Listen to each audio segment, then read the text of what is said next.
대나무에 관련된 이야기가 나오고 있어요. 자, 초여름에 한 달 정도 자란 후에는 더 이상 이 대나무가 하루에 굉장히 빠르게 성장하다가 자라지 않는다고 하는데요.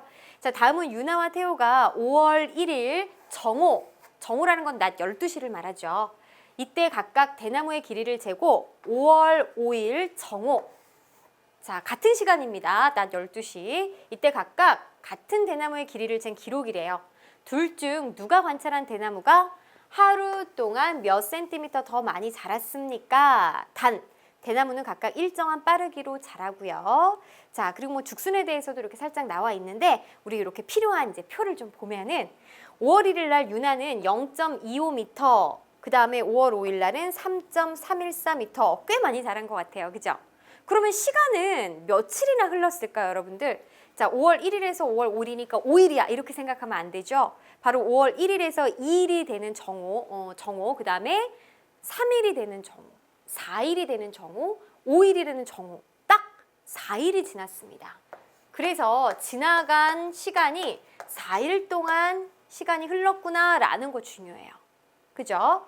그럼 지금 하루 동안 얼마큼 더 자랐냐라는 거는 먼저 윤활을 계산을 해보면은 일단 하루 동안 4일 동안 자란 길이를 따져줘야 되겠죠? 그리고 일정한 빠르기로 자란다라고 그랬으니까 4일 동안 자란 길이를 똑같이 4로 이제 나눠주면 하루 동안 자란 길이를 구할 수가 있겠네요. 해서 윤하가 관찰한 이 대나무는 3.314 빼기 0.25를 하면은 4일 동안 자란 길이가 나옵니다. 그래서 이것을 계산하면 바로 3.064m잖아요. 그러면 하루 동안에는 얼마나 자랐을까? 4일 동안 자란 길이를 4로 나눠주면 되겠네요. 그래서 이것을 계산을 해보면은 0.766m만큼 자랐다라는 거 나눗셈 계산할 수 있습니다. 그 다음에 이제 태호 갈까요? 태호가 관찰한 대나무는 5월 1일 날에는 0.61m였는데 5월 5일에는 3.718m래요. 같은 이제 정오죠. 그러면 4일 동안 자란, 요게 이제 4일이니까 4일, 그 다음에 하루 이렇게 나눠서 계산했으니 우리도 이렇게 표시를 해볼게요. 4일 동안 자란 길이는 3.718에서 0.62를 빼주면 되잖아요. 그죠? 해서 요것을 계산하면은 3.108m가 되네요.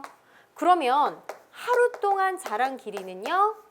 4일 동안 자란 길이 3.108 나누기 4를 해주면 되겠습니다. 그래서 이것을 계산하면 0.777m가 되겠죠. 자, 좋아요. 이제 비교할 수 있어요. 문제에서는 둘 중 누가 관찰한 대나무가 하루 동안 몇 센티미터 더 많이 자랐습니까? 그럼 일단 누군지는 파악할 수 있죠. 지금 하루 동안 자란 길이를 비교해보면 유나는 0.766 그리고 태호는 0.777이니까 어떤 수가 더 커요?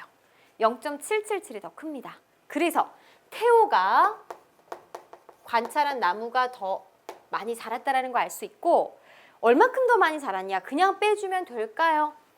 자, 이때 실수 굉장히 많이 할 거예요. 보세요. 지금 우리가 구한 길이는 미터입니다. 미터. 그리고 문제에서 묻고자 하는 거는 몇 센티미터 더 많이 자랐냐라는 거거든요. 그래서 마지막에 계산한 다음에 센티미터로 반드시 바꿔주셔야 돼요. 자, 먼저 일단은 둘의 차를 구해보면 0.777 빼기 0.766 계산하면 0.011m가 되는 것이죠. 자, 센티미터하고 미터의 관계 1m는 100cm가 되는 거 알아야 돼요. 그럼 미터에서 센티미터로 바꿔주려면은 수는 100배가 돼야 합니다. 그죠? 그러니까 소수점이 오른쪽으로 2칸 이동하면 되기 때문에 1.1cm가 돼야 하는 거죠. 따라서 정답은요. 태호가 1.1cm, 그러니까 태호가 관찰한 대나무가 하루 동안 1.1cm 더 많이 자랐습니다. 답은 이렇게 2개가 되겠습니다.